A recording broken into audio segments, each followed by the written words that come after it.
നിലമ്പൂർ ഉപതെരഞ്ഞെടുപ്പ് ക്രെഡിറ്റ് വിവാദത്തിൽ Ramesh ചെന്നിത്തലയ്ക്കെതിരെ ആഞ്ഞടിച്ച് Rajmohan Unnithan M P. വിജയത്തിന്റെ പിതൃത്വം ഏറ്റെടുക്കാൻ ആരും നോക്കരുതെന്നും രമേശ് ചെന്നിത്തലയുടെ നീക്കം പുതിയ പ്രവണതയെന്നും രാജ്മോഹൻ ഉണ്ണിത്താൻ 24നോട് പറഞ്ഞു.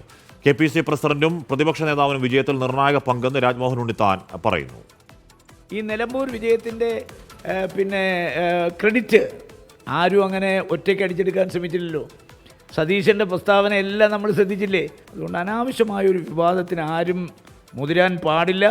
മുതിർന്നാൽ 1968 കോൺഗ്രസ്സിൽ വന്ന ആളാണ് ഞാൻ പലതും കണ്ടിട്ട് അനങ്ങാതിരിക്കുകയാണ്. ഇനി ഇത്തരം പ്രവണതകൾ കോൺഗ്രസ്സിൽ വന്നാൽ ഞങ്ങളുമൊക്കെ അഭിപ്രായം പറയേണ്ടി വരും. പറയിപ്പിക്കാതിരിക്കുന്നത് എല്ലാവർക്കും നല്ലതാണ്. ഷാഫി പറമ്പിലിനെയും രാഹുൽ മാങ്കൂട്ടത്തിലെയും രാജ്മോഹൻ ഉണ്ണിത്താൻ രൂക്ഷമായി വിമർശിക്കുകയാണ്. അരുൺ പാറക്കൽ വിവരങ്ങൾ വച്ചിരുന്നു. അരുണയും നിലമ്പൂർ ഉപതെരഞ്ഞെടുപ്പ് ദിവസം തരൂരിനെതിരെ പറഞ്ഞു തുടങ്ങിയതാണ് രാജ്മോഹൻ ഉണ്ണിത്താൻ. അന്ന് അപ്പോൾ തന്നെ അപായം നടത്ത കോൺഗ്രസ് നേതൃത്വം മിണ്ടിപ്പോരുത്, വൈകിട്ട് വരെ മിണ്ടരുത് എന്ന നിർദ്ദേശം കൊടുത്തു കണ്ടതാണ്. അപ്പോൾ ഇതിൽ എന്താണ് പലതും പഴയ പഴഞ്ചൊല്ലുകളുടെ രൂപത്തിൽ രൂക്ഷമായ ഭാഷയിൽ പറയുന്ന രാജ്മോഹൻ ഉണ്ണിത്താൻ തുടങ്ങുകയാണ് എന്ന് കരുതാമോ അരുൺ?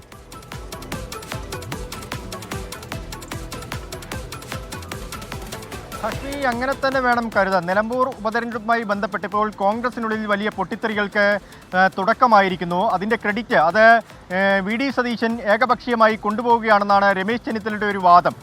താൻ KPCC പ്രസിഡന്റ് ആയ സമയത്ത് ഇത്തരത്തിൽ ആരും ക്രെഡിറ്റ് നൽകിയില്ല എന്നാണ് രമേശ് ചെന്നിത്തല നേരത്തെ മാധ്യമങ്ങളോട് സൂചിപ്പിച്ചിരുന്നത്.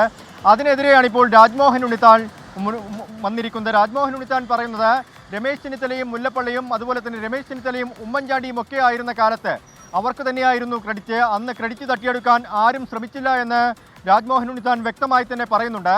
നിലവിൽ സണ്ണി ജോസഫും VD സതീശനുമാണ് KPCC പ്രസിഡന്റും പ്രതിപക്ഷ നേതാവുമായി ഇരിക്കുന്നത്. അതിനാൽ അവർ ഇരിക്കുന്ന സമയത്ത് അവർ തന്നെയാണ് അതിൻ്റെ മുൻതൂക്കം, ആ വിജയത്തിൻ്റെ മുൻതൂക്കം അവർക്ക് തന്നെയാണ്. പ്രവർത്തകരെല്ലാവരും ഒരുമിച്ച് ഒറ്റക്കെട്ടായി പ്രവർത്തിച്ചു. അതിനാൽ കോൺഗ്രസ് പാർട്ടിക്കാണ് ഇതിൻ്റെ ഒരു ക്രെഡിറ്റ് എന്ന് രാജ്മോഹൻ ഉണ്ണിത്താൻ പറയുന്നുണ്ട്. ഒപ്പം രാജ്മോഹൻ ഉണ്ണിത്താൻ മറ്റൊരു കാര്യം കൂടി പങ്കുവെക്കുന്നു. രമേശ് ചെന്നിത്തലയുടെ ഇപ്പോഴുള്ള നല്ല പ്രവണതയല്ല. 2026 തെരഞ്ഞെടുപ്പ് മുന്നിൽ കണ്ട് ആരും അങ്ങനെ മുഖ്യമന്ത്രി കസേര ചമഞ്ഞിരിക്കരുത്, മുഖ്യമന്ത്രിക്ക് വേണ്ടി മുഖ്യമന്ത്രി കുപ്പായം ഇട്ടിരിക്കരുതെന്ന് രാജ്മോഹൻ ഉണ്ണിത്താൻ പറയുന്നുണ്ട്. രമേശ് ചെന്നിത്തലയുടെ പ്രവണത നല്ലതല്ല, അത് കോൺഗ്രസ് പാർട്ടിയെ തകർക്കുക മാത്രമാണ് ചെയ്യുക എന്നും പറയുന്നു. ഒപ്പം യുവ നേതാക്കളായ ഷാഫി പറമ്പിലിനെയും രാഹുൽ മാങ്കൂട്ടത്തിലെയും രൂക്ഷമായി വിമർശിക്കുന്നു എന്നാണ് നമുക്ക് മനസ്സിലാവുന്നത്. റീല് കൊണ്ട് വ്യക്തിത്വ വികാസം മാത്രമാണ് പാർട്ടിക്ക്, അതായത് ആത്യന്തികമായി പ്രസ്ഥാനമാണ് വലുത്, ആ പ്രസ്ഥാനമാണ് വലുതെന്ന് രാഹുൽ മാങ്കൂട്ടത്തിലും ഷാഫി പറമ്പിലും അതേ മനസ്സിലാക്കണമെന്നും രാജ്മോഹൻ ഉണ്ണിത്താൻ പറഞ്ഞു വെക്കുന്നുണ്ട്. ഹാഷ്മി.